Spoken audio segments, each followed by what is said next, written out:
This is the housing market in 2023. Everything is falling apart. The housing market has entered a recession. That's the consensus from realtors and home builders. In some of the most desirable markets, there's only a 1 month or maybe 2 month supply of inventory. They claim some renters capable of paying are taking advantage of it.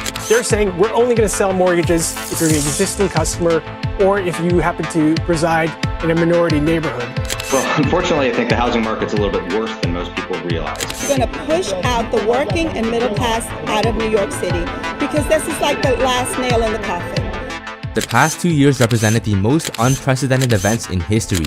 The government first printed trillions of dollars and has now decided to retract trillions of dollars at an unparalleled rate. Interest rates are rising at a pace that is faster than any other time in history. That's right, there has literally never been another period in history like now.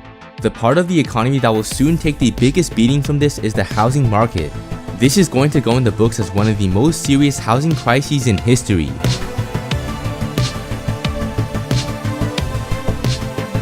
Some people are in disbelief at the idea that the housing market will crash.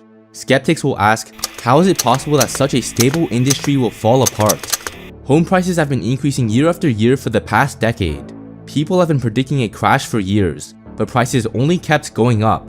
That's exactly what everyone said in 2007 before home prices crashed by 33%. People like Michael Burry and Steve Eisman from The Big Short saw the data and knew that housing prices were going to fall. They were able to make hundreds of millions of dollars, but nobody else saw the data until it was too late. Now that we're hearing today about a 27% drop in the number of homes sold last month compared to June. That's really a sad situation. I'd rather not meet the people. Why not? It's not easy to come in and move a family out. This was Los Angeles, where 37,000 homeowners gathered. And this was Miami in February, where the worry was visible and shared by 12,000 more. The line went down the block and doubled back twice. Our situation is no different from the 2008 recession. People say that history repeats itself, and that's exactly what's happening. Just like in 2007, the current data about the housing market is horrifying. For instance, take a look at the US's National Association of Home Builders Housing Market Index, or the NAHB Index in short form. The NAHB Index tracks the confidence of home builders in the United States, which will help us obtain an inside look into the industry. According to the index, home builder confidence has dropped for 12 consecutive months in a row to just 31 out of 100. The last time we had such a large decrease was during the pandemic when shelter in place was active. There are several reasons why this is the case, but ultimately there is one main reason. Home buyers simply can't take out mortgages at an affordable interest rate. Even if someone wanted to get a mortgage at a higher interest rate, they would have difficulty getting a loan approved by the banks, who know that the market is doomed to fail.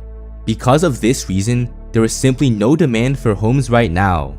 Home builders that bought into the housing bubble are now stuck holding the bag. Imagine you were a home builder in 2020 and you saw massive amounts of demand for homes. The logical decision would be to build more homes, so you start building thousands of new homes in anticipation of high demand. But by the time you start to finish those homes, demand has already disappeared. You see, home building took off to all-time highs in the past year due to unprecedented demand. But that's because the Federal Reserve cut interest rates to 0%, which created a huge buying frenzy. Now that the Fed is raising rates and there's no demand, many home builders are running into financial issues. Even the homes that are selling are being sold at huge discounts. Not only that, but many homes are being sold with extremely low quality control.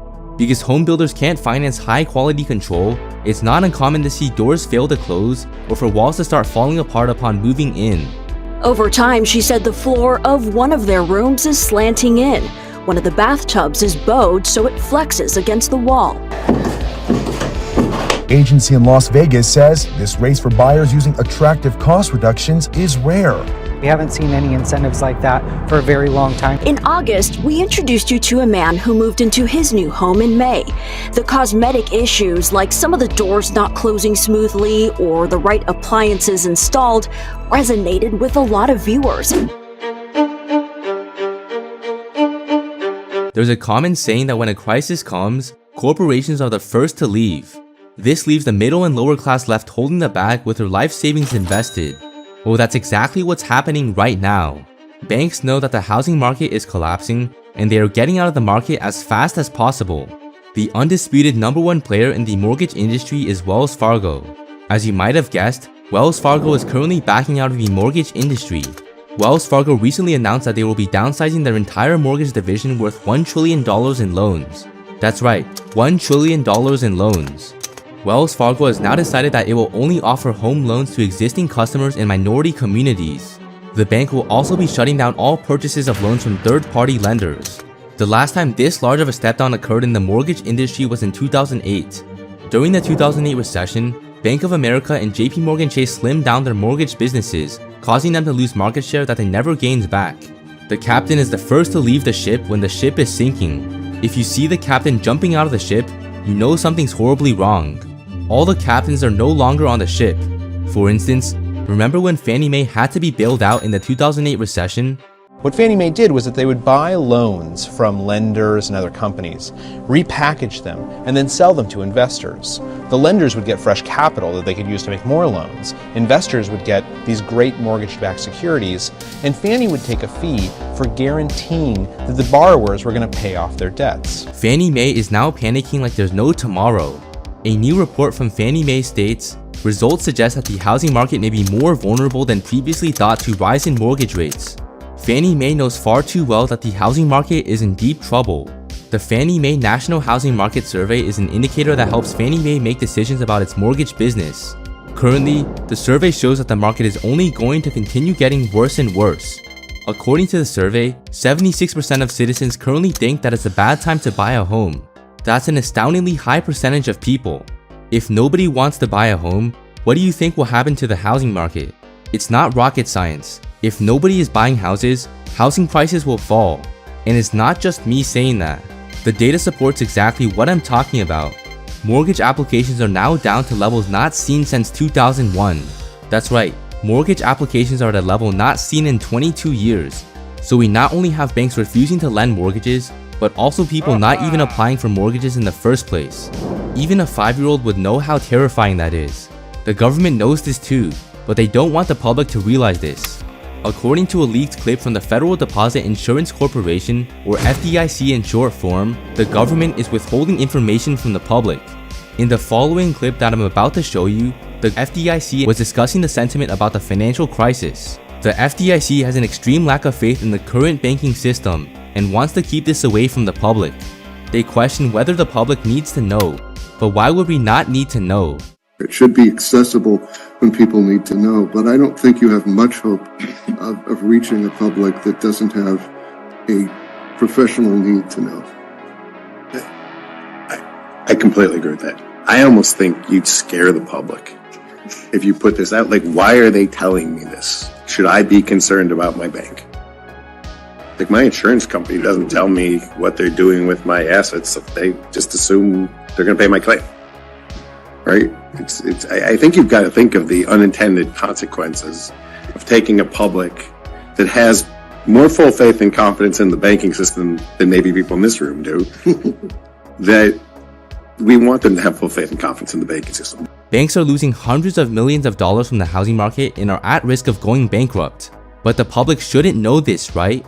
If the public were to realize how fragile the banking system is, the entire economy would fall apart. Everything is dependent on the public's faith.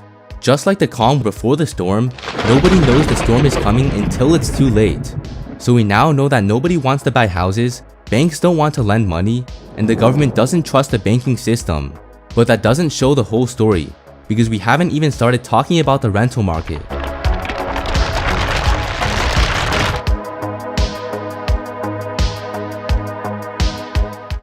A lack of confidence in the rental market has led many renters to be frozen in their decisions. Nobody knows what to do because they have to live somewhere, so people have simply stayed put. For the first time since 2009, US apartment demand has turned negative. We typically see a huge bounce in rental demand after students graduate from college and move into apartments. But this has not happened in 2022. Some might say that this is because college students can't get a job in this economy, but that's just not the case. We know from employment data that most college students that graduated have found jobs. So the only possibility is that college students have landed jobs, but still chose to live with their families due to uncertainty with the housing market. Let's say a college student named John graduates and lands a job at McKinsey as a business analyst. Even though he has enough income to move into an apartment, John is unsure of whether he'll be able to keep his job for a long period of time. So instead of moving into the apartment, John decides to move in with his parents. This will allow John to save money just in case the economy collapses and he loses his job. That's a type of decision that we typically see in deep housing recessions. The popularity of this decision right now is creating a serious demand issue in the rental market. To make matters even worse for landlords, evictions are also occurring in mass. Cities nationwide have seen their eviction filings take off as tenants are failing to pay their rent. This is because during the pandemic, the government prevented landlords from evicting tenants. Laws like the COVID-19 Tenant Relief Act made it extremely difficult, if not impossible, for landlords to evict tenants. Now that government support for renters is dwindling, landlords are finally evicting tenants en masse. Take a look at the state of Minnesota, which has seen its eviction filings increase by 6,800% since April 2020. That's a frightening amount that highlights how horrifying the rental market has become. Cities like New York City have tried to prevent mass evictions by releasing laws that allow tenants to not pay their rent. Now some tenants who are capable of paying rent are taking advantage of these laws. Landlords have protested against such laws, but have failed to gain support. They claim some renters capable of paying are taking advantage of it. But there's a lot of people who don't pay their rent, but at the same time going out and buying a sports car. We are going against those people. Small landlords are being forgotten. The problem with these policies is that they cannot continue forever. It's similar to middle school students procrastinating on their homework. Eventually, they will have to face the consequences of delaying the inevitable, and the longer they delay the inevitable, the worse the outcome will be. As I mentioned earlier, the demand for new apartment leases has turned negative for the first time in 14 years. If nobody moves in, then the apartments will simply be empty. Mass vacancies would be terrifying for the rental market and the economy as a whole. So there you have it. The housing market at large is in deep trouble, and it's only going to become much worse from here. If you want to see more data-based videos like this, hit that like and subscribe button, and I'll see you in the next one.